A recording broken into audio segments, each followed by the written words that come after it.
बात हो गई है रात की और समय हो गई है मैथ के बाद की। मैं सौरभ तिवारी आप सभी विद्यार्थियों का अपने YouTube channel BT knowledge world पर बहुत बहुत स्वागत करता हूं और उम्मीद करता हूं आप सभी लोग स्वस्थ होंगे, मस्त होंगे, जबरदस्त होंगे, अपनी पढ़ाई लिखाई अपना अध्ययन कर रहे होंगे। तो मेरे प्यारे विद्यार्थियों, अभी तक हम लोग रिलेशन के ऊपर बहुत सारी बातें कर चुके हैं और डिटेल्ड बातें कर चुके हैं। जहां पे डेरिवेशन की जरूरत है आपको सारी डेरिवेशन की बातें बता रहे हैं।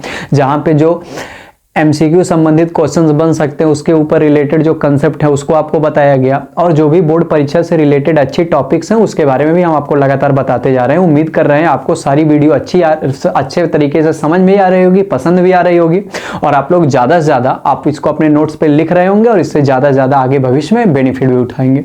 तो हम लोग आज के वीडियो की शुरुआत करते हैं और एक ऐसी टॉपिक को आज हम लोग डिस्कस करने जा रहे हैं जो नेसेसरी भी बहुत ज़्यादा है और कॉम्पिटिटिव लेवल की एग्जाम में कभी कभी पूछी जाती है, बोर्ड एग्जाम में भी कभी कभी पूछ ली जाती है, क्योंकि एक ऐसी टॉपिक है जिसके ऊपर डिस्कशन करना बहुत ज़्यादा इंपॉर्टेंट है। तो हम लोग उसके ऊपर डिस्कशन करते हैं और समझने का प्रयास करते हैं कि उसका पूरा कंसेप्ट है क्या। क्योंकि आज की क्लास जो है थोड़ा आपकी बौद्धिक क्षमता का परीक्षण भी करेगी, थोड़ा आपका ज़्यादा से ज़्यादा माइंड भी लेगी। तो आप लोग उसको बहुत तल्लीन होके देखिएगा, बहुत ज़्यादा कंसंट्रेट होके देखिएगा, जिससे आपको पूरी बात अच्छे से समझ में आए और हमारी ये पूरी टॉपिक अच्छे से क्लियर हो जाए।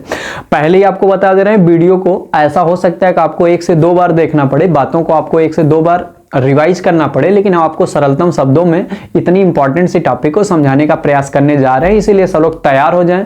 जो लोग अभी वीडियो पे लाइव हैं, जो लोग अभी लाइव देख रहे हैं, सब लोग अपने सभी मित्रों पे शेयर कर दीजिए जिससे ज़्यादा से ज़्यादा लोग आते रहें। और आप लोग वीडियो को पहले लाइक करिएगा और फिर जहाँ पे ज़रूरत रहेगी आप वहाँ पे कमेंट भी करिएगा। आपका जो इंगेज है क्लास से वो ये दिखाता है कि आप अपने लक्ष्य के प्रति कितना केंद्रित हैं और कितना दृढ़ इच्छा शक्ति के साथ, डिटर्मिनेशन के साथ वीडियो को देख रहे हैं और उसका वेट भी करते रहते हैं। तो हम लोग स्टार्ट करते हैं। सब लोग नोट से निकाल लें और आज की हेडिंग लगा लें, इक्विवेलेंस क्लास। हम आज चर्चा कर रहे हैं इक्विवेलेंस क्लास के ऊपर। इक्विवेलेंस क्लास, इसको हम लोग हिंदी में कहते हैं तुल्यता वर्ग। तुल्यता वर्ग। आज हम लोगों का डिस्कशन रहेगा इक्विवेलेंस क्लास के ऊपर, और इक्विवेलेंस क्लास का मतलब हिंदी में क्या होता है, तुल्यता वर्ग। हम लोग आज इसके ऊपर चर्चा करेंगे। तो इतनी इंपॉर्टेंट सी टॉपिक आप लोग अपने नोट्स में लगा लेंगे, लिख लेंगे, और सबको शेयर इसलिए कर दीजिए क्योंकि ये टॉपिक जानना सबके लिए हर टॉपिक की तरह बहुत इंपॉर्टेंट जो आपको हम प्रोड्यूस कर रहे हैं। तो तुल्यता वर्ग के बारे में जानने से पहले सबसे पहले हम आपको इसकी स्पेसिफिकेशंस बता रहे हैं। सब लोग सबसे पहले जैसे जैसे हम बातों को बताते जा रहे हैं वैसे वैसे सब अपने कॉपी उसको नोट करेंगे। सबसे पहले इसकी स्पेसिफिकेशन समझिएगा। तुल्यता वर्ग किस प्रकार के संबंध के ऊपर लागू होता है और तुल्यता वर्ग किस प्रकार डिफाइन किया जाता है, हम लोग पहले इस पे चर्चा कर रहे हैं। इसका स्पेसिफिकेशन नंबर 1 ये है कि तुल्यता वर्ग, सबसे पहली बात आप लिखेंगे, तुल्यता वर्ग केवल उन्हीं संबंधों पर निकाला जा सकता है। तुल्यता वर्ग केवल उन्हीं संबंधों पर निकाला जा सकता है या निकाला जाता है जो तुल्यता संबंध होते हैं, जो तुल्यता संबंध होते हैं। यानी जो हमारी इक्विवेलेंस क्लास है लल्ला, जो हमारी ईसी है, इक्विवेलेंस क्लास है, वह केवल उन्हीं संबंधों पर निकाली जा सकती है, उसको ज्ञात किया जा सकता है जो रिलेशन अपने आप में क्या होते हैं, इक्विवेलेंस रिलेशन होते हैं। कैसे रिलेशन होते हैं, इक्विवेलेंस रिलेशन होते हैं। तो सबसे पहली स्पेसिफिकेशन सब लोगों के दिमाग में, मस्तिष्क में बैठ जानी चाहिए कि सर बताए कि इक्विवेलेंस क्लास केवल उन्हीं रिलेशंस के ऊपर निकाली जा सकती है जो रिलेशन अपने आप में क्या होते हैं, इक्विवेलेंस रिलेशन होते हैं। और हम लोग जानते हैं इक्विवेलेंस रिलेशन होने का मतलब क्या होता है, कोई भी ऐसा रिलेशन जो रिफ्लेक्सिव भी होता है, सिमेट्रिक भी होता है और ट्रांजिटिव भी होता है। तो सबसे पहली आपको स्पेसिफिकेशन समझ में आ गई कि कोई रिलेशन रिफ्लेक्सिव, सिमेट्रिक, ट्रांजिटिव अर्थात इक्विवेलेंस जब रहेगा तभी उसके ऊपर हम लोग इक्विवेलेंस क्लास को क्या कर पाएंगे, निकाल पाएंगे और डिफाइन कर पाएंगे। दूसरी बात आपको ये जानना है, इक्विवेलेंस क्लास में जिस समुच्चय पर दिया गया संबंध R, जिस समुच्चय पर दिया गया संबंध R तुल्यता संबंध होता है, तुल्यता संबंध होता है, जिस समुच्चय पर दिया गया संबंध R तुल्यता संबंध होता है, उस समुच्चय के सभी अवयवों, उस समुच्चय के सभी अवयवों का तुल्यता वर्ग, उस समुच्चय के सभी अवयवों का तुल्यता वर्ग यानी इक्विवेलेंस क्लास ज्ञात किया जाता है। इक्विवेलेंस क्लास ज्ञात किया जाता है। उन सभी अवयवों का तुल्यता वर्ग यानी इक्विवेलेंस क्लास ज्ञात किया जाता है। आपको पहले प्रारंभिक दो स्पेसिफिकेशंस इसको अपने दिमाग में रखना है कि तुल्यता वर्ग केवल उन्हीं संबंधों पर निकाला जाता है जो तुल्यता संबंध होते हैं, यानी जो रिलेशन इक्विवेलेंस रिलेशन होता है उसी के इक्विवेलेंस क्लास निकलते हैं। इक्विवेलेंस रिलेशन का मतलब जो रिफ्लेक्सिव, सिमेट्रिक और ट्रांजिटिव तीनों होता है। दूसरी बात, जिस समुच्चय पर दिया गया संबंध R तुल्यता संबंध होता है, उस समुच्चय के सभी अवयवों का, ऑल एलिमेंट्स का जो तुल्यता वर्ग है यानी इक्विवेलेंस क्लास है, उसको ज्ञात किया जा सकता है। तो अपने मस्तिष्क में सब लोग बैठा लेंगे कि तुल्यता वर्ग जब हम लोग निकालते हैं, जिस सेट के ऊपर दिया गया रिलेशन इक्विवेलेंस होता है, उस सेट के ऑल एलिमेंट्स के लिए यानी उस समुच्चय के सभी अवयवों के लिए हम लोग क्या निकाल सकते हैं, अपना तुल्यता वर्ग ज्ञात कर सकते हैं। तो ये दोनों स्पेसिफिकेशन जब आपके पास रहेगी तब हम लोग आगे बढ़ सकते हैं। उम्मीद करते हैं सब लोग इसको अच्छे से अपने कॉपी में नोट कर लिए होंगे और जो भी बातें हैं सब 1 से 2 बार सब लोग अच्छे से उसको पढ़ेंगे तो आपको तुल्यता वर्ग धीरे धीरे समझ में आएगा। अब दोनों स्पेसिफिकेशन जानने के बाद हम लोग इसके धीरे धीरे डेफिनेशन की तरफ चल रहे हैं, लेकिन डेफिनेशन हम आपको डायरेक्टली मैथमेटिकल नहीं बताएंगे, क्योंकि डायरेक्टली अगर मैथमेटिकल आपको बताएंगे तो थोड़ा आपके लिए क्या रहेगा, हार्ड आपको लग सकता है। इसीलिए हम धीरे धीरे इसके जो लेयर्स हैं उसको धीरे धीरे आपके सामने ओपन कर रहे हैं, जिससे आपको धीरे धीरे बातों को समझ में आए, जो बातें आपको धीरे धीरे क्लियर हो। तो सबसे पहले हम मान लेते हैं कि हमारा एक रिलेशन R है, जो हम मान लेते हैं सबसे पहले हमारे पास कोई सेट A है, जो सेट क्या है, नॉन एम्पटी है, क्योंकि हम आपको बताएं जितने भी हम लोग नए नए कंसेप्ट पढ़ते हैं सब किसके लिए पढ़ते हैं, नॉन एम्पटी सेट के लिए। तो हम मान लेते हैं हमारे पास एक नॉन एम्पटी सेट A है जिसके ऊपर कोई रिलेशन R है, और ये जो रिलेशन R है ये किस प्रकार का है, इक्विवेलेंस रिलेशन है। कैसा है, इक्विवेलेंस रिलेशन है। इसके ऊपर बनाया गया जो रिलेशन है हम सपोज कर लेते हैं कैसा है, इक्विवेलेंस रिलेशन है। और जो ये हम नॉन एम्पटी सेट ले रहे हैं, हम मान ले रहे हैं इसमें कुल मिला के n एलिमेंट है। पहला E1 है, दूसरा E2 है, तीसरा E3 है और डॉट डॉट लास्ट में क्या है, En है।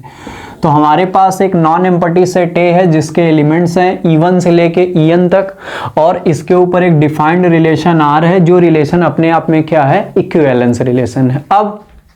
अब हम लोग सबसे पहले ये जानते हैं कि अगर हमें इसके लिए इक्विवेलेंस क्लास की बात करनी हो, तुल्यता वर्ग की बात करनी हो, तो तुल्यता वर्ग को हम लोग पहले निरूपित किस प्रकार करते हैं, रिप्रेजेंट उसको कैसे करते हैं। तो हम अभी आपको बताए स्पेसिफिकेशन नंबर 2 में कि किसी दिए गए सेट में जितने भी एलिमेंट होते हैं, अगर उस सेट के लिए कोई रिलेशन दिया गया इक्विवेलेंस होता है तो उस सेट के सभी एलिमेंट के लिए हम लोग इक्विवेलेंस क्लास यानी तुल्यता वर्ग निकाल सकते हैं।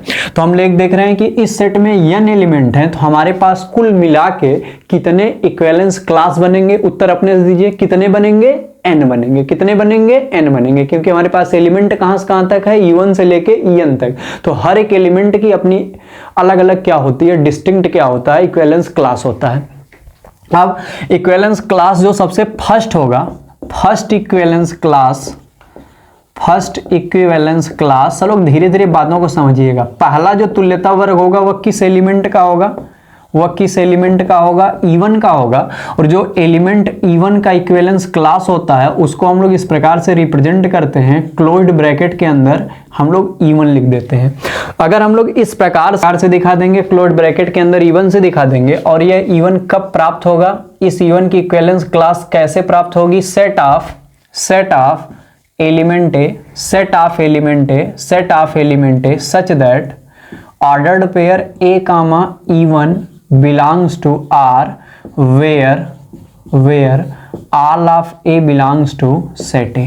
सब लोग इस बात को ध्यान से समझने की कोशिश करिएगा, कोई जल्दी नहीं, आप लोग धीरे धीरे तसल्ली से सब बात समझिएगा। बात क्या कह रहा है कि अगर हमें पहले वाले एलिमेंट की इक्विवेलेंस क्लास बतानी है तो पहला वाला एलिमेंट क्या है, E1 है, और इस E1 की इक्विवेलेंस क्लास को कैसे लिखते हैं, क्लोज्ड ब्रैकेट के अंदर E1 लिख देते हैं। और वह प्राप्त कैसे होती है, अगर कोई अवयव ए है जो व्यापक रूप में, हम व्यापक रूप में मान लेते हैं कोई भी ऐसा अवयव ए और उस प्रकार के जितने भी अवयव ए रहेंगे उनका जो सेट होगा वह इस E1 का इक्विवेलेंस क्लास होगा। लेकिन किस प्रकार के अवयव ए का इक्विवेलेंस क्लास होगा?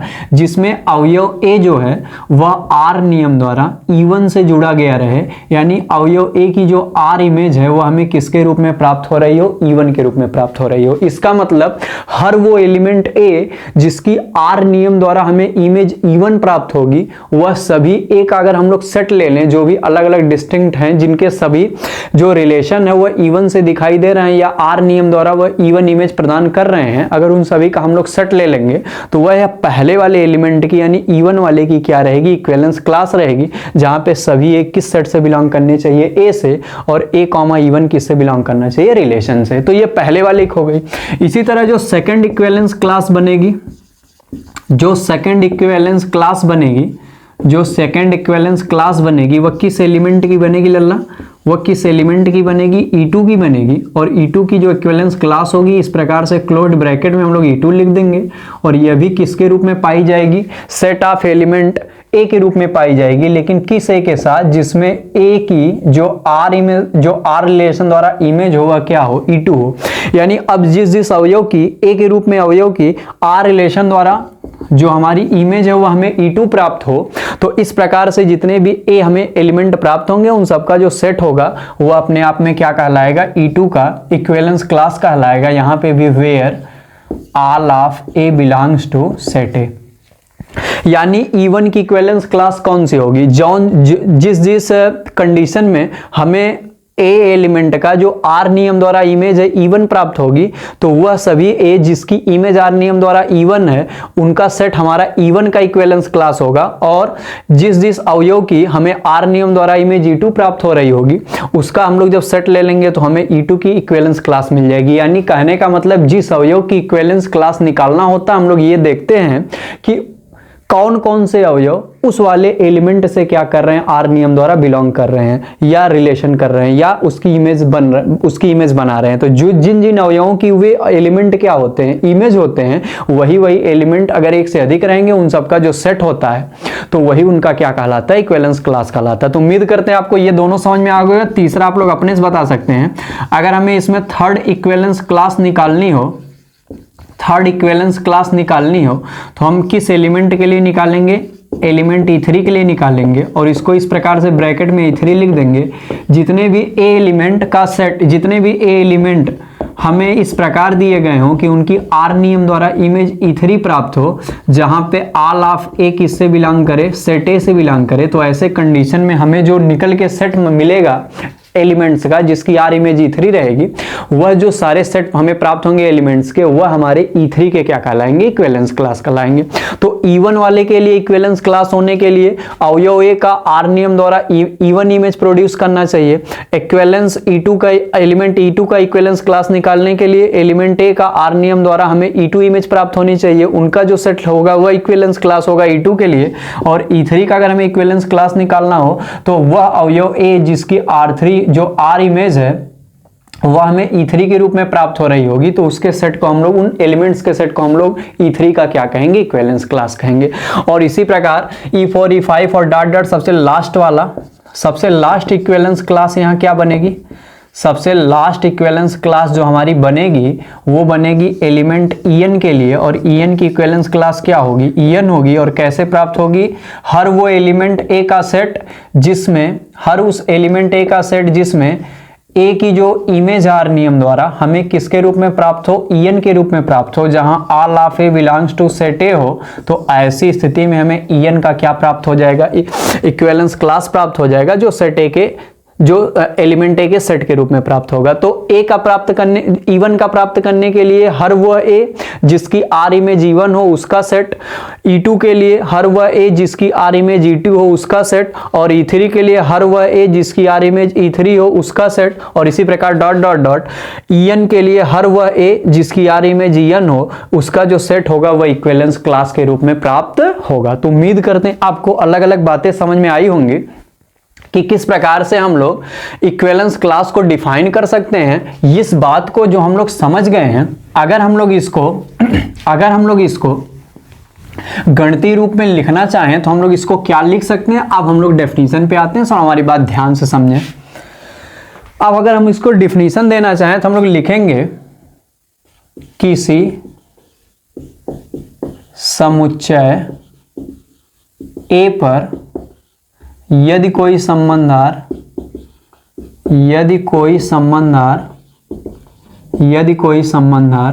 किसी समुच्चय पर यदि कोई संबंधार तुल्यता संबंध को व्यक्त कर रहा हो, तुल्यता संबंध को व्यक्त कर रहा हो, तब यदि ए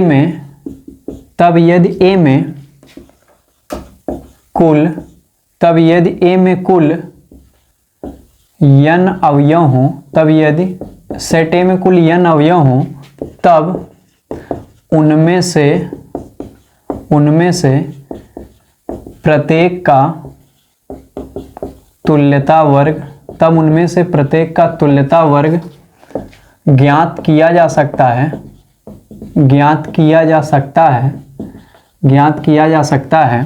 और व्यापक रूप में उसे निम्नवत लिखा जा सकता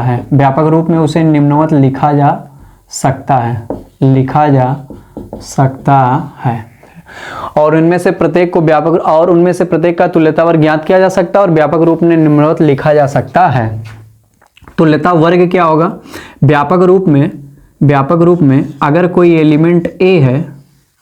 एलिमेंट ए है और हमें इसका तुल्यता वर्ग निकालना हो, व्यापक रूप में मान लेते हैं इस प्रकार से, व्यापक रूप में कोई अवयव यक्स हो और हमें इसका तुल्यता निकालना हो, तो हम लोग क्या लिखेंगे? हम लोग यक्स का अगर निकालना हो तो हम लोग क्या लिखेंगे? ऑल द एलिमेंट्स ऑफ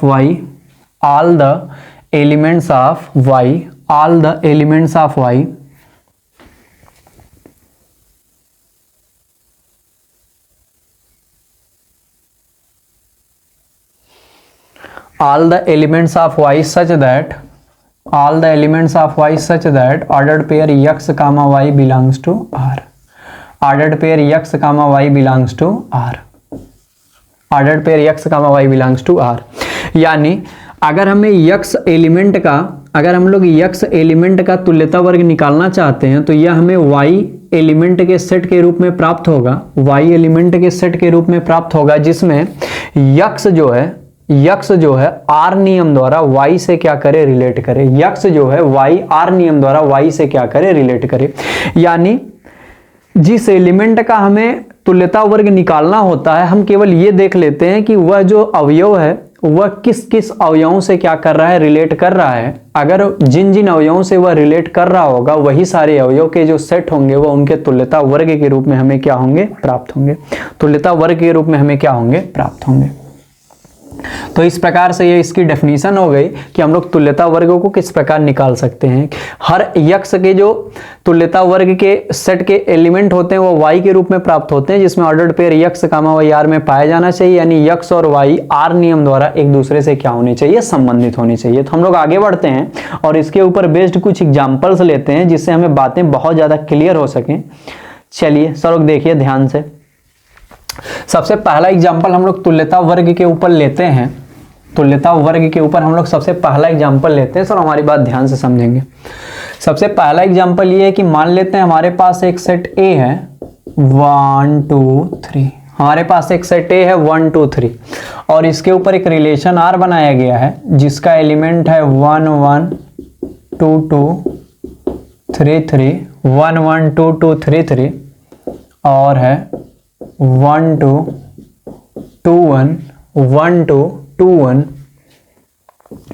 और है 2 3 3 2।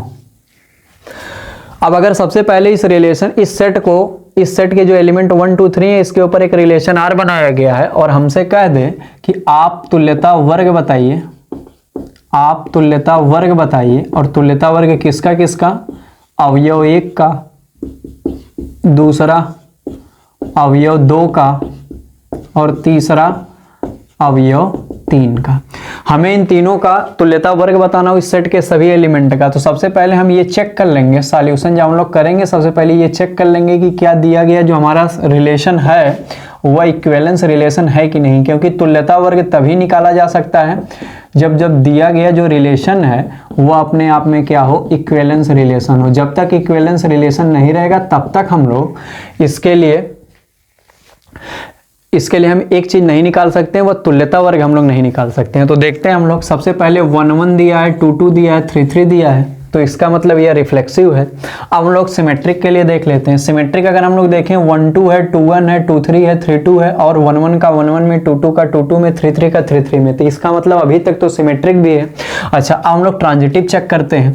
अगर हम लोग ट्रांजिटिव चेक करें तो 1 2 है, 2 1 है, फिर 1 1 है, 2 3 है, 3 2 है, और फिर 2 2 है। इसी प्रकार हम लोग अगर चेक करें 3 2 है, 2 1 है, तो 3 1 भी होना चाहिए। हम लोग देख रहे हैं 3 1 नहीं है, तो इसको हम लोग अगर पहले इक्विवेलेंस बना लें तो 3 1 हम लोग को ऐड करना पड़ेगा, और सिमेट्रिक के लिए 1 3 भी ऐड करना पड़ेगा। सब लोग ध्यान से हमारी बातों को सुने। अब हम लोग देख रहे हैं कि ये रिफ्लेक्सिव भी है, सिमेट्रिक भी है। अब हम लोग ट्रांजिटिव एक बार फिर से चेक कर ले रहे हैं। 3 1 है, 1 3 है, तो 3 3 भी है। इसी तरह 3 2 है, 3 2 है, और उसके बाद 2 2 है, तो फिर 3 2 है। उसके बाद हम लोग देख रहे हैं 3 2 है, 2 1 है, और 3 1 होना चाहिए, 3 1 भी है। इसी प्रकार हम लोग देख रहे हैं 2 1 है, 1 2 है, 2 2 है। इसी प्रकार हम लोग देख रहे हैं 2 2 है, 2 3 है, तो फिर 2 3 है। तो इसका मतलब कहने का है अब हमारा जो दिया गया संबंध है वो अपने आप में क्या हो गया, तीनों हो गया, रिफ्लेक्सिव, सिमेट्रिक और ट्रांजिटिव तीनों हो गया।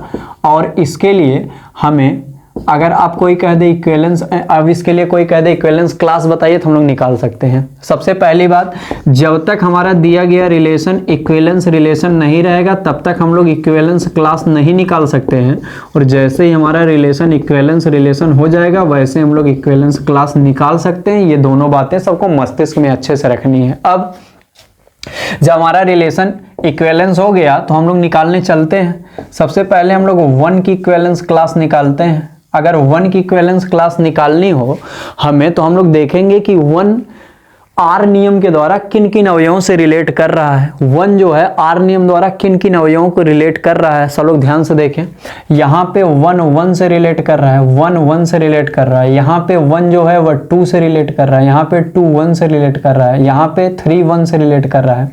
तो हम लोग देख रहे हैं 1 और 3 जो है आपस में एक बार 1 से कर रहा है, एक बार 2 से कर रहा है, और एक बार किससे कर रहा है, 3 से कर रहा है। इसका मतलब 1 की जो आर इमेज है वह 1 है, 2 की जो आर इमेज है वह 1 है, और 3 की जो आर इमेज है वह 1 है। तो 1 जिससे जिससे ऑर्डर्ड पेयर में यानी रिलेशन में रिलेट करेगा वे सभी उसके क्या कहलाएंगे, इक्विवेलेंस क्लास के एलिमेंट कहलाएंगे।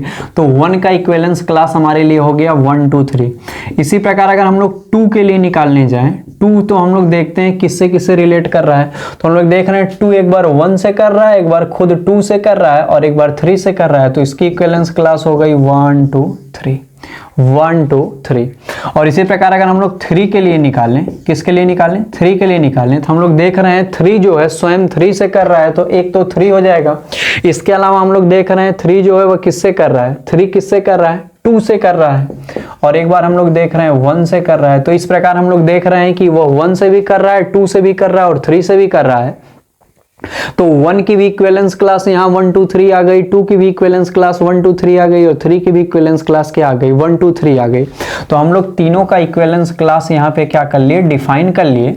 और यहाँ पे आप लोगों को एक बात और समझना है, हम लोग जो अलग अलग एलिमेंट की इक्विवेलेंस क्लास निकालते हैं, अगर हम लोग उन सबका अगर यूनियन ले लें तो वह फिर से उसी सेट के बराबर आ जाता है जिस सेट को हम लोग लेके चले थे। अगर हम लोगों को जितने भी हम लोग इक्विवेलेंस क्लास सबका निकाले, अगर उन सबका जो क्लास है, अगर जो इक्विवेलेंस क्लास हम लोग निकाल रहे हैं, अगर उन सबका यूनियन करने पर फिर से हमारा सेट के बराबर आ जाता है, तो आप समझ जाइएगा कि हम लोग वेरीफाई भी कर लिए कि हमारा इक्विवेलेंस क्लास सही है। अब ये जो इक्विवेलेंस क्लास है, इस वाले क्वेश्चन में तो तीनों का इक्विवेलेंस क्लास सेम आया है, सेम आया है। तो हमें दो प्रकार के रिजल्ट प्राप्त हो सकते हैं। कभी ऐसा हो सकता है कि इक्विवेलेंस क्लास सेम आ जाए, और ऐसे भी हो सकते हैं कि कुछ सेम आ जाए और कुछ क्या आ जाए, डिस्टिंक्ट आ जाए। डिस्टिंक्ट मतलब होता है भिन्न भिन्न, यानी अलग अलग। कुछ क्वेश्चंस हम लोग ऐसे अभी लेंगे जिसमें हमें सेम नहीं प्राप्त होगा, कुछ डिस्टिंक्ट भी प्राप्त हो सकते हैं, मतलब भिन्न भिन्न भी प्राप्त हो सकते हैं। लेकिन आपको ये दिमाग में रखना है कि जब किसी सेट के ऊपर हम लोग इक्विवेलेंस क्लास निकालते हैं किसी इक्विवेलेंस रिलेशन के अंतर्गत, तो ऐसा हो सकता है कि इक्विवेलेंस क्लास अलग अलग एलिमेंट के सेम भी हो सकते हैं, और ऐसा भी हो सकता है डिस्टिंक्ट भी हो सकते हैं। लेकिन ये बात हमेशा रहेगा कि जब सभी अवयवों के हम लोग इक्विवेलेंस क्लास निकाल लेंगे, तो उन सबका जब हम लोग यूनियन निकालेंगे, जब हम लोग उसका क्या निकालेंगे, यूनियन निकालेंगे, तो हमारा क्या होगा, हमेशा उसी सेट के बराबर प्राप्त होना चाहिए। और एक बात आपको याद रखनी है, जो यहाँ पे 1 का इक्विवेलेंस क्लास आया, 2 का इक्विवेलेंस क्लास आया और 3 का इक्विवेलेंस क्लास आया, हमको ये देखना है कि अगर इक्विवेलेंस क्लास जो निकल के आए, अगर वे एक से अधिक प्राप्त हो रहे हैं, तो इसका मतलब हमारा पार्टीशन एक से अधिक प्राप्त हो रहा है। पार्टीशन मतलब जो इक्विवेलेंस क्लास आते हैं और डिस्टिंक्ट अलग अलग हमें सेट प्राप्त होते हैं, तो हमारा उतना पार्टीशन होता है इक्विवेलेंस क्लास में, हम लोग देख रहे हैं। लेकिन यहाँ पे जो पहला पार्टीशन है, दूसरा पार्टीशन है और जो तीसरा पार्टीशन है, इक्विवेलेंस क्लास से हमें नई चीज प्राप्त होती है, वो पार्टीशन प्राप्त होती है। तो कभी कभी कॉम्पिटिटिव लेवल पे ये भी पूछ देता है कि इन अवयवों का इक्विवेलेंस क्लास बताइए, और ये भी बताइए कि यहाँ कितने पार्टीशन बन रहे हैं। अगर सारे पार्टीशन सेट के एलिमेंट के आधार पे अलग अलग रहेंगे, यानी सब एलिमेंट्स अलग अलग रहेंगे, तो हम एक से अधिक पार्टीशन कहेंगे। लेकिन अगर सब में सेम सेम आ जाएगा, जैसे इस वाले क्वेश्चन में, तो हम लोग उसको एक ही पार्टीशन मानेंगे। तो हम लोग देख रहे हैं कि पहले वाले को, दूसरे वाले को और तीसरे वाले को, तीनों पार्टीशन जो हम लोग देख रहे हैं, सबके एलिमेंट समान है, और हम लोग सेट में इधर उधर करके लिख सकते हैं। तो यहाँ पे तीनों पार्टीशन आपस में क्या हो गए, बराबर हो गए। तो इस प्रकार से इस इक्विवेलेंस क्लास का केवल 1 पार्टीशन है, इस इक्विवेलेंस क्लास का केवल 1 पार्टीशन है, और जो हमें 1 2 3 के रूप में क्या हो रहा है, प्राप्त हो रहा है। तो अगर हमसे कोई पूछेगा तीनों सेट के इक्विवेलेंस क्लास बताइए, तभी भी हम बता सकते हैं। केवल ये देखना है कि वो वाला जो एलिमेंट है जिसके लिए हम लोग इक्विवेलेंस क्लास निकाल रहे हैं, वह ऑर्डर्ड पेयर में किस किस अवयवों से रिलेट कर रहा है, वह उनका इक्विवेलेंस क्लास बताएगा वह सेट। और अगर हमसे पूछ ले कि इसमें बताइए कितने पार्टीशन है, तो अगर डिस्टिंक्ट रहेगा, अलग अलग रहेगा सब अवयवों का, तो हमारे उतने पार्टीशन बनेंगे। लेकिन जब सब में सेम सेम है, तो हमें एक्चुअली दिखाई दे रहा है 3 पार्टीशन है, लेकिन तीनों पार्टीशन आपस में बराबर है, तो हम उसको 3 पार्टीशन न मान के केवल एक पार्टीशन के रूप में कंसीडर करेंगे, और इस इक्विवेलेंस क्लास के संगत हमें केवल एक पार्टीशन प्राप्त होता है। तो उम्मीद करते हैं आपको ये बात समझ में आई होगी। एक बार फिर से हम रिपीट कर दे रहे हैं। सेट हमारा 1 2 3 है, इसके ऊपर हम लोग एक रिलेशन लिए। प्रारंभ में हम लोग जो रिलेशन लिए थे वो इक्विवेलेंस नहीं रहा था। हम आपको ये दिखाने का प्रयास किए कि इक्विवेलेंस रिलेशन आपको पहले चेक करना है, कभी हो भी सकता है और कभी नहीं भी हो सकता है। यहाँ पे हम लोग जब चेक किए शुरुआत में, तो ये इक्विवेलेंस रिलेशन नहीं था। तो हम लोग सबसे पहले जिसकी कमी हो रही थी इक्विवेलेंस बनाने के लिए, हम लोग उसको ऑर्डर्ड पेयर को यहाँ पे ऐड कर दिए, और ऐड करने के बाद हमारा रिलेशन क्या हो गया, इक्विवेलेंस हो गया। अब इक्विवेलेंस जब हो गया, तो हम लोग 1 के लिए, 2 के लिए, 3 के लिए इक्विवेलेंस क्लास निकाल लिए। इक्विवेलेंस क्लास कैसे निकाले, जिस एलिमेंट का निकालना था हम लोग देख लिए वह रिलेशन में किन किन अवयवों के साथ रिलेट कर रहे हैं। तो जो रिलेट कर रहे थे जिन जिन अवयवों से, उन अवयवों का हम लोग सेट ले लिए, तो उन संगत दिए गए अवयवों का हमारा इक्विवेलेंस क्लास निकल गया। अब हम आपको नया बताएं कि इक्विवेलेंस क्लास निकालने के बाद हम लोग जो इक्विवेलेंस क्लास में प्राप्त होते हैं सेट, उसको हम लोग एक एक पार्टीशन बोलते हैं। और चूंकि यहाँ पे तीनों पार्टीशन बराबर था, इसलिए हम लोग उसको 3 पार्टीशन ना कह के केवल एक पार्टीशन बोले। तो इस प्रकार इक्विवेलेंस क्लास और इस इक्विवेलेंस क्लास के लिए कितने पार्टीशन संभव है, हम लोग इन सारी बातों को ज्ञात कर लिए। हम लोग आगे बढ़ते हैं और हम लोग एक और एग्जाम्पल लेकर और ज्यादा अपनी बातों को समझने का प्रयास करते हैं। सर हमारी बातों को ध्यान से समझेंगे। हम लोग एक और एग्जाम्पल लेते हैं, सब लोग इस एग्जाम्पल को ध्यान से समझें। हमारा एक सेट ए है, हमारा एक सेट यक्स मान लेते हैं। एक सेट यक्स है जिसके एलिमेंट हैं ए बी सी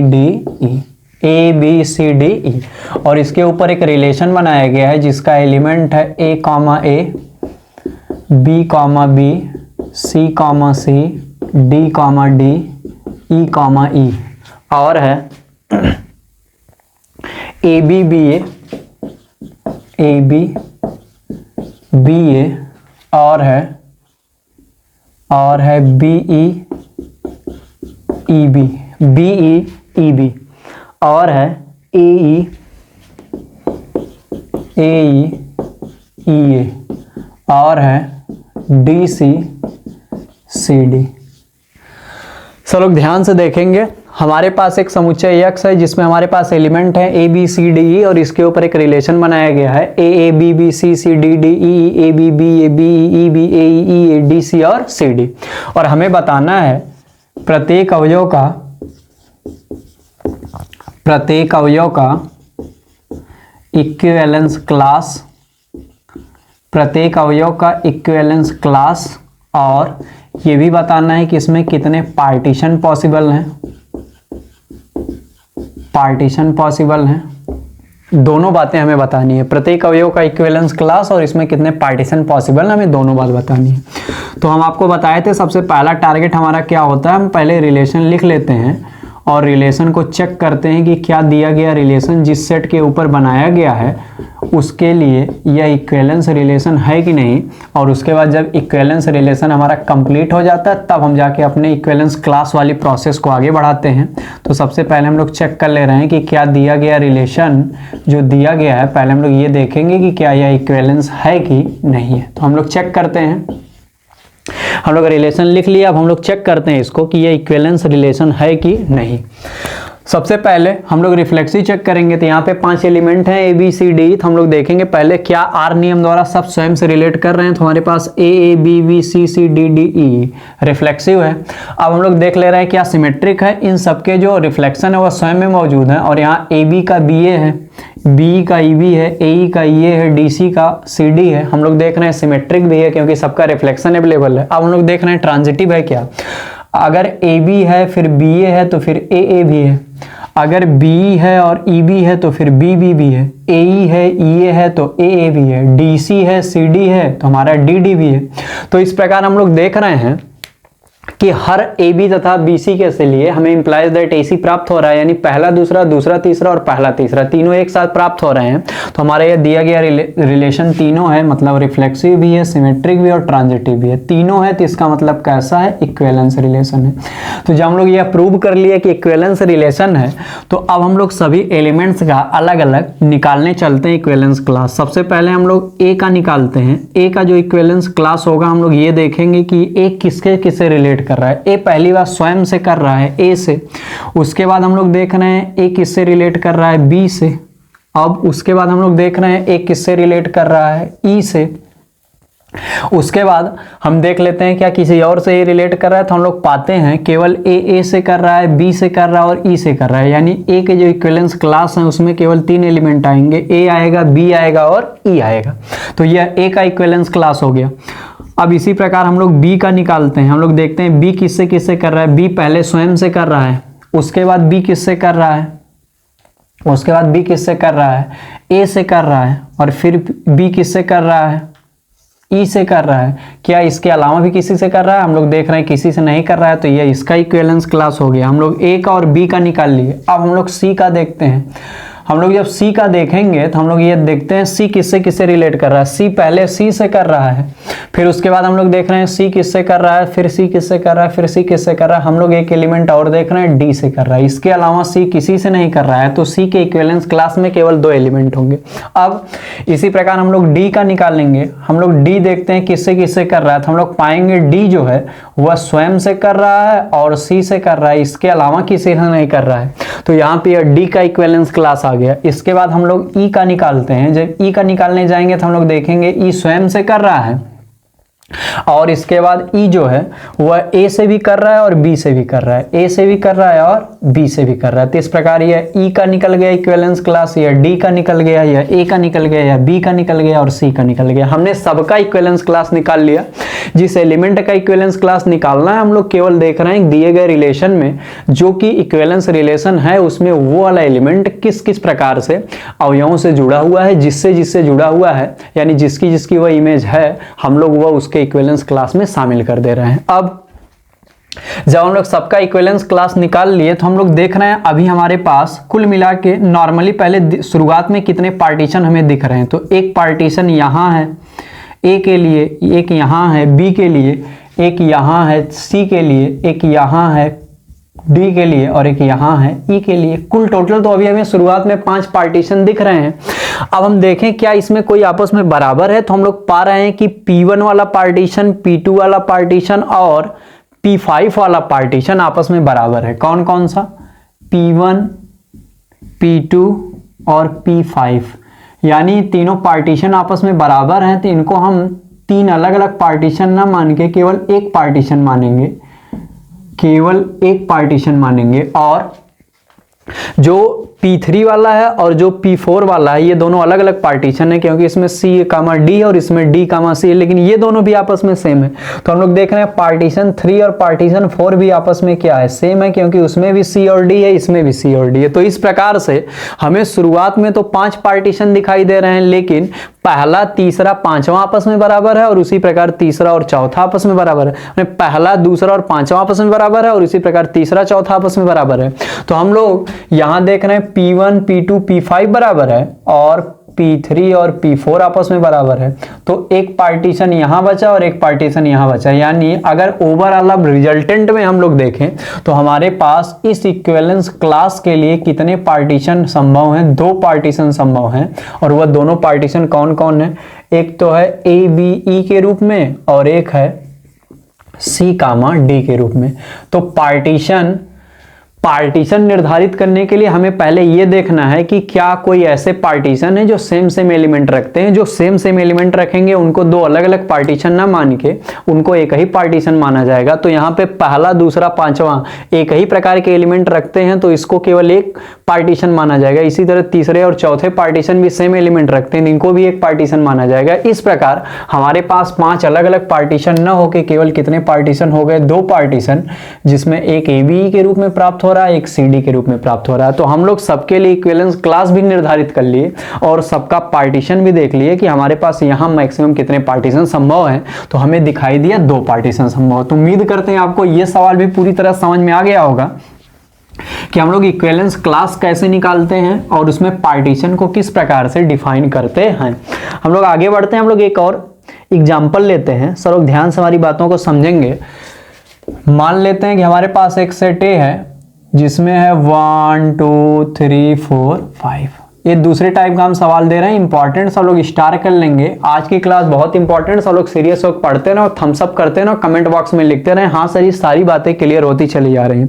अब हमारे पास एक सेट है A जिसके एलिमेंट है A, जिसके सेट A है जिसके एलिमेंट है 1 2 3 4 5 और इसके ऊपर एक रिलेशन बनाया गया है R बराबर एलिमेंट है इसके 1 1 2 2 3 3 4 4 5 5 1 1 2 2 3 3 4 4 5 5 और 1 3 1 4 1 3 1 4 1 3 1 4 और है 2 5 3 1 2 5 3 1 और है 3 4 4 1 3 4 4 1 और है 4 3 4 3 और है 5 2 5 2। तो इतने हमारे पास इसके ऑर्डर्ड पेयर दिए गए रिलेशन के।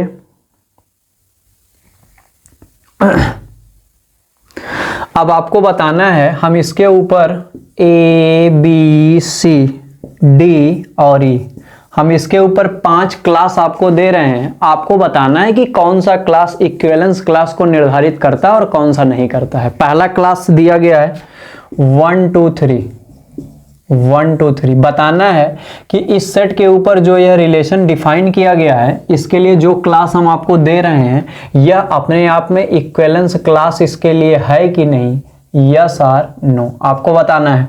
दूसरा दिया गया है 2 3 5 2 3 5, ये अपने आप में इक्विवेलेंस क्लास है कि नहीं।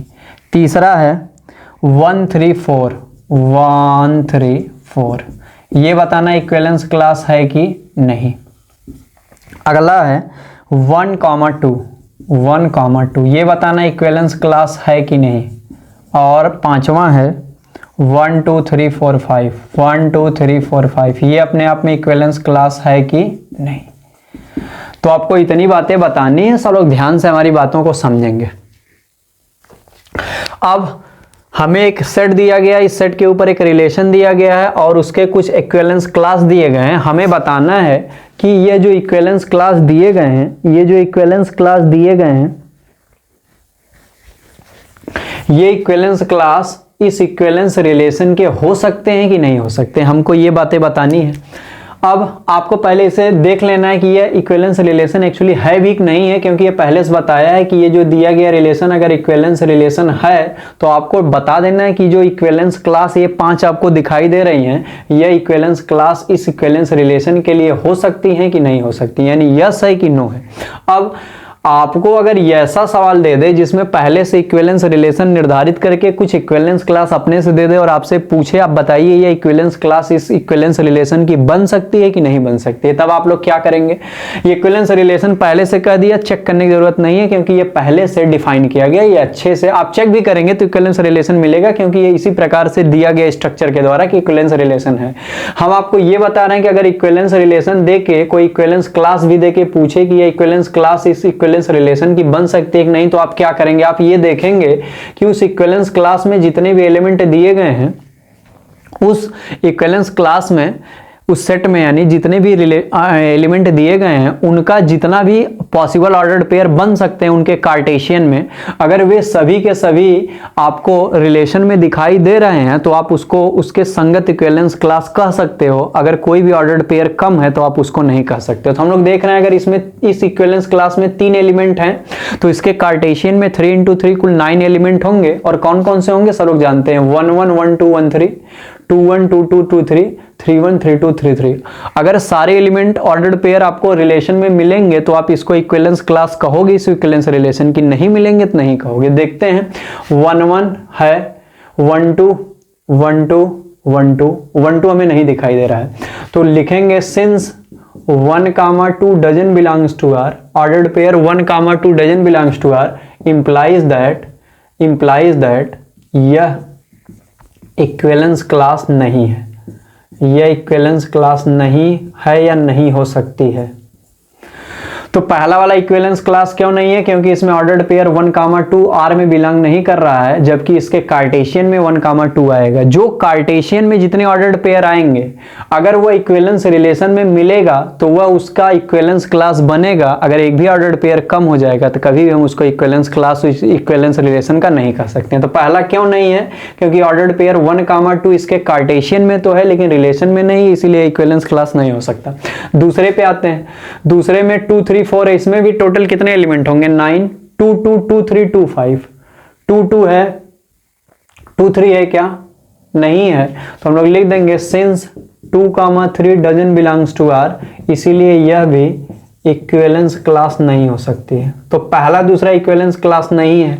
आते हैं तीसरे पे 1 3 4, इसमें भी कुल 9 एलिमेंट ऑर्डर्ड पेयर होंगे, 1 1 1 3 1 4, 1 1 1 3 1 4, फिर 3 1 3 3 3 4, 3 1 3 1 3 1 3 3 और 3 4, और इसी तरह 4 1 4 3 4 4, 4 1 4 1 4 1 4 1, और फिर उसके बाद 4 3 4 3 और इसके बाद 4 4।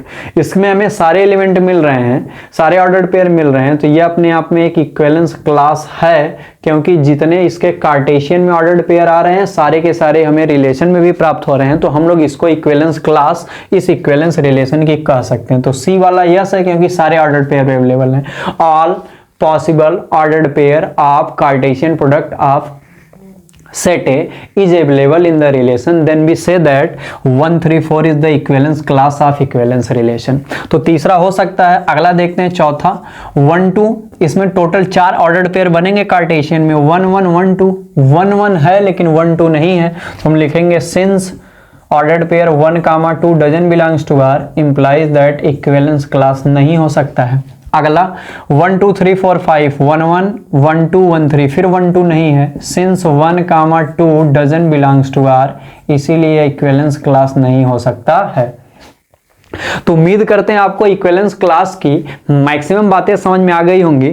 तो इससे निष्कर्ष क्या निकला, हम आपको लास्ट में कंक्लूजन बता दे रहे हैं। चलो कंक्लूजन अपनी कॉपी पे लिख लेंगे। आज की वीडियो थोड़ा लंबी हो रही है, अगर इसके कुछ पार्ट बचेंगे, कुछ क्वेश्चंस और बचेंगे तो हम अगले वीडियो में ले लेंगे। आज का लेकिन कंक्लूजन अभी तक क्या क्या निकला, चलो ध्यान से बातों को समझेंगे। हम लोग अगर इसके कंक्लूजन की बात करें, किसका कंक्लूजन हम लोग देख रहे हैं, इक्विवेलेंस क्लास का। अगर हम लोग इक्विवेलेंस क्लास का कंक्लूजन देखें तो इक्विवेलेंस क्लास का कंक्लूजन नंबर 1 क्या है, सबसे पहले रिलेशन, इक्विवेलेंस क्लास निकालने के लिए क्या होना चाहिए, इक्विवेलेंस रिलेशन होना चाहिए। रिलेशन कैसा होना चाहिए, इक्विवेलेंस रिलेशन होना चाहिए। दूसरा, किसके लिए निकाला जाता है equivalence class, all elements of given set, all elements of given set. जिस एलिमेंट का निकालते हैं इक्विवेलेंस क्लास में कौन कौन शामिल होते हैं, all the elements which is related to the element which equivalence class we are going to find। हम लोग जिस एलिमेंट का इक्विवेलेंस क्लास निकालने जा रहे होते हैं वह एलिमेंट जिन सभी एलिमेंट से रिलेट कर रहा होता है वह सभी एलिमेंट जो होते हैं वह इक्विवेलेंस क्लास होते हैं, उसके लिए इक्विवेलेंस क्लास होते हैं। और जो ऑल द एलिमेंट्स होते हैं उनका हम लोग क्या ले लेते हैं, सेट ले लेते हैं। उनका क्या ले लेते हैं, सेट ले लेते हैं। तो जितने एलिमेंट उस दिए गए एलिमेंट का जिसका हम लोग इक्विवेलेंस क्लास निकालने जा रहे हैं, जिससे रिलेट करेंगे उनका हम लोग सेट ले लेते हैं, तो क्या निकल जाता है, इक्विवेलेंस क्लास। अगली बात, इक्विवेलेंस क्लास से हम लोग क्या निकालते हैं, पार्टीशंस निकालते हैं। क्या निकालते हैं, पार्टीशंस निकालते हैं। और पार्टीशन कौन सा मान्य होता है, जो डिस्टिंक्ट होते हैं। कैसे होते हैं, डिस्टिंक्ट। और डिस्टिंक्ट मतलब क्या होता है, अलग अलग या भिन्न भिन्न। जो सेम होते हैं उसको एक ही बार काउंट किया जाता है और जो डिफरेंट होते हैं उनको उतनी बार काउंट कर लिया जाता है। अगली बात, पांचवी बात आपको क्या समझनी है कि अगर कोई दिया गया इक्विवेलेंस रिलेशन है और उसके लिए कुछ आपको इक्विवेलेंस क्लास दिया गया है और हमें डिफाइन करना हो कि ये जो इक्विवेलेंस क्लास हैं वह उस इक्विवेलेंस रिलेशन को सेटिस्फाई करते हैं कि नहीं करते हैं, इसके लिए आपको क्या देखना है कि अगर इक्विवेलेंस क्लास में जितने भी एलिमेंट्स दिए गए हैं, इक्विवेलेंस क्लास में जितने भी एलिमेंट्स दिए गए हैं, अगर उनका हम लोग कार्टेशियन प्रोडक्ट निकालें तो जितने ऑर्डर्ड पेयर हमें प्राप्त हो रहे हैं, वे सभी ऑर्डर्ड पेयर अगर हमें रिलेशन में भी दिखाई दें तो वह इक्विवेलेंस क्लास होगा। और अगर सारे हमें नहीं प्राप्त हो रहे हैं तो वह इक्विवेलेंस क्लास नहीं होगा। तो इक्विवेलेंस क्लास कब होगा, जब जिस इक्विवेलेंस क्लास को हमें डिफाइन करना है उसके एलिमेंट के कार्टेशियन प्रोडक्ट के सारे ऑर्डर्ड पेयर रिलेशन में पाए जाएंगे तो इक्विवेलेंस क्लास कहा जाएगा। अगर नहीं पाए जाएंगे तो इक्विवेलेंस क्लास नहीं कहा जाएगा। और अगली बात आपको क्या देखनी है, कोई आपसे पूछ ले मैक्सिमम कितने इक्विवेलेंस क्लास बन सकते हैं, तो आप कहेंगे मैक्सिमम हमेशा उतने ही इक्विवेलेंस क्लास बनते हैं जितना नंबर ऑफ एलिमेंट दिया होता है। क्या दिया होता है, number of element in the set. यानी अगर किसी सेट में 3 एलिमेंट है तो उसके कुल कितने इक्विवेलेंस क्लास बनेंगे, 3।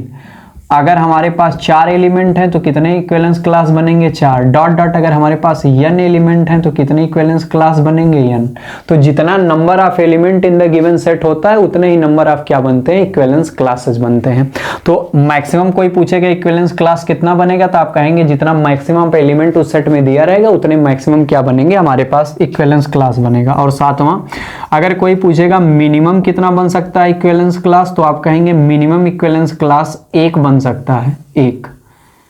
मिनिमम कितना बनेगा, 1 बनेगा। मैक्सिमम कितना बनेगा, जितने नंबर ऑफ एलिमेंट होंगे। तो आपको इतनी बातें इक्विवेलेंस क्लास के लिए कंक्लूजन में अपने कॉपी में लिख लेना है कि उस रिलेशन पे इक्विवेलेंस क्लास निर्धारित होता है जो रिलेशन इक्विवेलेंस होता है।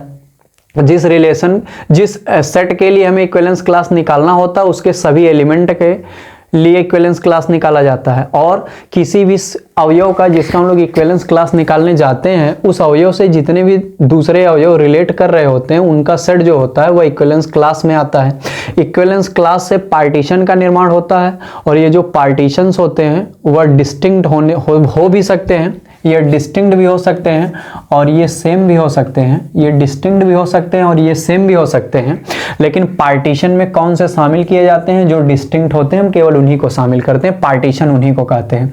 इक्विवेलेंस रिलेशन अगर पहले से दिया गया है और हमें इक्विवेलेंस क्लास भी दिया गया है कुछ, और हमें निर्धारित करना है कि यह इक्विवेलेंस रिलेशन के संगत इक्विवेलेंस क्लास बनेगी नहीं कि नहीं बनेगी, तो हमें जो एलिमेंट दिए गए रहते हैं उनका कार्टेशियन निकालना रहता है। उससे जो ऑर्डर्ड पेयर आते हैं, जितने ऑर्डर्ड पेयर पॉसिबल बनते हैं वहां, अगर वे सारे रिलेशन में अवेलेबल होते हैं तब इक्विवेलेंस क्लास होता है, नहीं तो इक्विवेलेंस क्लास नहीं होता है। अगला, मैक्सिमम कितने हो सकते हैं इक्विवेलेंस क्लास? जितने नंबर ऑफ एलिमेंट सेट में होते हैं। 3 है तो 3 इक्विवेलेंस क्लास बनेंगे, 4 है तो 4 बनेंगे, n है तो n बनेंगे। और मिनिमम कितने होते हैं? मिनिमम कितने इक्विवेलेंस क्लास बन सकते हैं? एक से कम नहीं हो सकता है। मिनिमम 1 बनता है, मैक्सिमम जितने नंबर ऑफ एलिमेंट होते हैं। तो उम्मीद करते हैं अभी तक की सारी बातें आपको अच्छे समझ में आ गई होंगी। हम आपको एक क्वेश्चन दे रहे हैं होमवर्क के रूप में, सब लोग इसका इक्विवेलेंस क्लास निकाल के हमें दिखाएंगे। सब लोग ध्यान से इसको होमवर्क के रूप में लिख लेंगे और इसका आंसर हमें कमेंट बॉक्स में सब लोग करके दिखाएंगे कि इसके इक्विवेलेंस क्लास में कौन कौन से एलिमेंट आएंगे। सब लोग ध्यान से देखें। क्वेश्चन है, अगर सेट ए है और ए बराबर लिखा गया है 1, 2 और इसके ऊपर एक रिलेशन बनाया गया है 1, 1, 2, 2, 1, 2 और 2, 1। इसके लिए आपको बताना है इसमें कितने इक्विवेलेंस क्लास बन सकते हैं, यानी पहले वाले एलिमेंट का भी बताना है इक्विवेलेंस क्लास, 1 का भी और 2 का भी बताना है, और ये भी बताना है इसमें कुल कितने पार्टीशन बन सकते हैं, पार्टीशन कितने बन सकते हैं। तो आप लोगों को ये करना है। और एक दे रहे हैं, ए बराबर है अपने पास a, b, c और इसके ऊपर एक रिलेशन बनाया गया है a, b, c, a, b और b, a। तो आपको यहाँ पे a के लिए बताना है, b के लिए बताना है और c के लिए बताना है कि इक्विवेलेंस क्लास क्या होगा और कितने पार्टीशन संभव है। पार्टीशन क्या है? पॉसिबल है। और बाकी इससे रिलेटेड जो और भी बातें होंगी, अभी हमारा वीडियो बहुत लंबा हो जा रहा है तो हम लोग अगली वीडियो में इस पर चर्चा करेंगे और फिर अगले में कुछ नए कंटेंट हम लोग पढ़ेंगे। तो उम्मीद करते हैं आपको यह शानदार सा सेशन समझ में आया होगा। सब लोग वीडियो को 1 से 2 बार पीछे करके अच्छे से देखेंगे तो आपको और ज़्यादा क्लियरिटी होगी। और कोई भी कन्फ्यूजन रहेगी, क्वेरी रहेगी, सब लोग कमेंट बॉक्स में या तो टेलीग्राम ग्रुप पर उसको भेज दीजिएगा, उस क्वेरी को देख लिया जाएगा। तो उम्मीद करते हैं ये शानदार सी बेहतरीन सी कंटेंट वाली बातें आपको समझ में आई होंगी। आप लोग इन दोनों का आंसर हमें जरूर कमेंट बॉक्स में बताइएगा। तो हम लोग मिलते हैं इसी टॉपिक को अगले में और ज्यादा डिटेल में डिस्कस करेंगे थोड़ा बहुत, इसके ऊपर एक और क्वेश्चन देखेंगे जिससे हम लोगों को और ज्यादा क्लैरिटी होगी इस कंसेप्ट की। तो हम लोग मिलते हैं नेक्स्ट वीडियो में, तब तक के लिए आपका बहुत बहुत धन्यवाद।